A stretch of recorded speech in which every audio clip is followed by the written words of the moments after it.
김정기가 대구에 다시 왔습니다.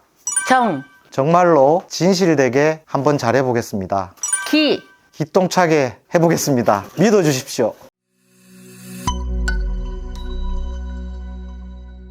여러분 안녕하십니까? 저희가 새벽바람을 쐬고 대구광역시 고난대행님을 만나러 왔는데요. 네. 반갑습니다. 네, 예. 안녕하세요. 240만 시민 살림을 맡으셨잖아요. 홍준표 시장님이 사퇴한다 할 때 무슨 생각하셨어요? 제가 이 큰 짐을 감당할 수 있을까? 그렇지만 그것 또한 제가 주어진 숙명이라고 생각하고 또 고향에서 일을 할 수 있다는 것 자체가 큰 공직자로서 행운이고 아무나 할 수 있는 그런 기회가 아니라서 고향에서 저를 또 받아줬기 때문에 다 이렇게 여러 상황이 겹쳐져야 이런 상황까지 오는데 이런 상황도 하여튼 저한테 주어진 하나의 숙명이라고 생각하고 있습니다. 하여튼 좀 위기 상황에 무겁게 책임감을 느끼고 있습니다. 그래서 대구시를 어떻게 끌고 가실지 듣고 싶습니다. TK 신공항을 만드는 문제나 물 문제나 시민들의 삶과 조금 더 접촉을 하면서 너무나 자영업자들이나 상공인들이 어렵다고 하시는 부분에 대해서 민생 안정과 시민 안전을 가장 기본적으로 하면서 민생을 챙기는 일에 집중을 하려고 이렇게 생각하고 있습니다.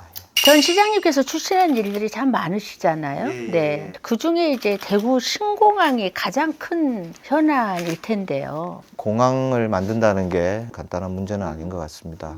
대구의 미래 100년을 다시 설계를 하기 위해서는 이 공항 문제가 제일 큰 선결 과제다. 근데 왜 공항이 필요하냐? 여객공항으로만 생각하면 지방의 인구도 주는데 이 공항이 왜 필요하냐 말씀을 주실 수 있지만 반도체, 미래차 이런 것들이 다 요즘은 항공으로 해외 직구라든지 세계 시장이 다 하나로 단일화됐지 않습니까? 그래서 저희는 물류공항에다가 여객공항을 이 달빛 철도하고 연계해서 광주, 영호남을 연결하는 거대 남북 경제권을 형성하는 하나의 국토 균형 발전의 핵심 사업이다. 그런 측면에서 이 문제를 접근하고 있고 사회적으로도 저희가 K2 후적지가 도심 한복판에 있습니다. 이 고도 제한이나 소음 문제나 도시의 어떤 새로운 발전에도 상당히 걸림돌이 그런 측면에서 미래 100년 설계에서 이 공공항이 제일 중요하다. 그렇게 해서 추진하고 있고 군부대 통합 이전 작업은 어떤가요? 군부대들이 도심에 다 있습니다. 수성구 쪽, 대구 북구 쪽 도심 한복판에 있습니다. 그러다 보니까 민가가 옆에 있고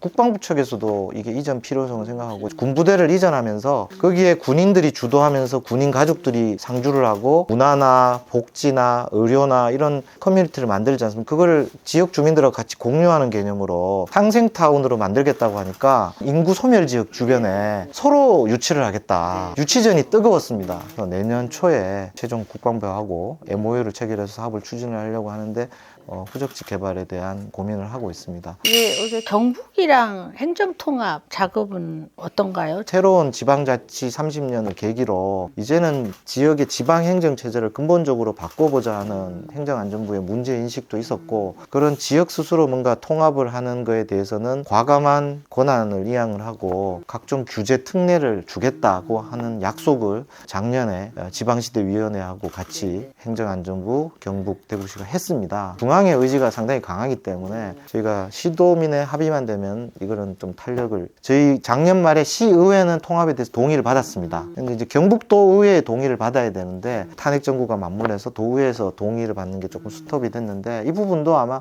대선 공약의 이 부분도 들어가면 정부가 뭐를 해주겠다는 약속을 하면 도의회도 동의를 한다고 하니까 이 부분은 최대한 내년 지방선거 때 단일 단체장을 선출할 수 있도록 그렇게 경북도와 긴밀히 협의를 할 예정이고 우리 대구 시민들의 반응은 어떤가요? 그 의회도 동의를 작년 말에 했고 여론조사를 했을 때 많은 시민들이 그 부분에 대해서는 70% 가까운 분들이 찬성을 하고 계시고 지금 대구 시민들에게 이 부분에 대해서 좀 어떻게 하겠다 한 말씀 하시죠. 대구 시민 여러분, 대구시장 권한대행 행정부시장 김정기입니다. 대구에서 나고 자랐습니다. 이 국가적인 위기 상황에 다시 고향 대구에서 따뜻하게 저를 맞아주셔서 되게 고맙고 무거운 책임감을 느낍니다. 모든 문제는 시민들과 소통하면서 우리 시의회와 우리 시민들 그리고 현장을 제가 직접 다니면서 어려운 문제를 우리 대구시 공무원들하고 같이 하겠습니다. 시민 여러분도 적극 응원해 주시고 지지해 주시고 중앙정부와 저희가 협의를 할 때 많은 힘을 모아 주시면 감사하겠습니다. 대구는 AI 로봇 등 5대 신산업 육성이 발표됐는데요.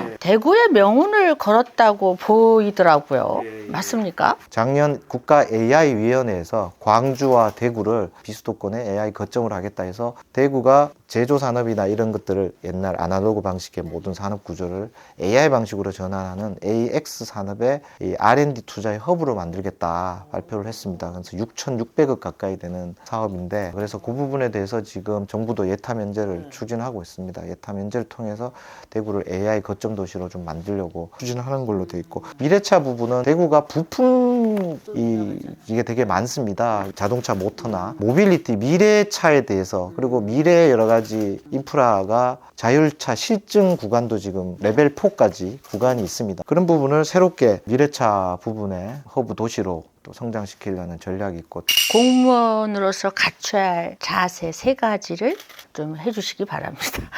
공무원이 하는 일의 중요함, 소중함 이런 부분을 본인이 알고 있으면 내가 판단을 어떻게 하느냐에 따라 여러 진짜 많은 사람들의 영향을 미친다. 공직 가치에 대한 후배 공무원들이 많이 좀 갖고 있었으면 좋겠다. 그 부분이 첫 번째로 생각을 하고 두 번째가 일을 할 때 좀 진실성. 그러니까 사람이 좀 진실이 돼야 된다. 머리는 되게 좋은데 이렇게 약간 이거를 자기의 개인의 이용하는 사람이 이용하려고 하거나 진실되지 못하면 안 된다. 세 번째는 이제 로얄티가 충성을 해야 하는데 그 누구한테 충성을 하느냐 좀 원론적인 이야기입니다만 국가와 국민에 대한 로얄티 충성심이 좀 있어야 된다. 마지막으로 우리 대구시 공무원들에게 한 말씀 하시는 걸로 마무리를 하겠습니다. 후배 공직자 여러분께 드리고 싶은 것은 아까 공직 가치와 연계해서 저희 행정부도 헌법에 주어진 3권 중에 하나의 법률적인 권능이 있습니다. 하나의 큰 축을 담당하기 때문에 이제는 직업공무원인 우리 공직자들의 역할입니다. 직업공무원들이 가지는 가장 큰 가치는 공정합니다. 그리고 그 부분에 대해서는 제일 법령을 잘 알고 프로페셔널합니다. 그 부분은 어떤 장점이 있냐면 모든 이해관계를 조정할 때 상대방을 수용을 시킬 수 있는 능력이 있습니다. 공정하기 때문에 그 부분을 믿고 스스로를 믿고 저도 돕겠습니다. 같이 열심히 하시면 좋은 성과 날 수 있을 거라고 보고 행정부 공무원들이 있어야 되는구나 하는 모습을 한번 보여줬으면 좋겠습니다. 자, 함께 합시다. 감사합니다. 네, 여러분 어떻게 보셨습니까? 권한대행님을 보면서 결론은 대구 240만 시민들이 걱정 안 해도 되겠구나. 대구시가 참 든든하구나. 홍준표 전 시장님이 잘 권한대행에게 맡기고 갈 수 있었던 것 같다라는 생각을 하면서 더욱더 발전하는 대구시를 기대하면서 마무리를 하겠습니다. 수고하셨습니다. 감사합니다. 네.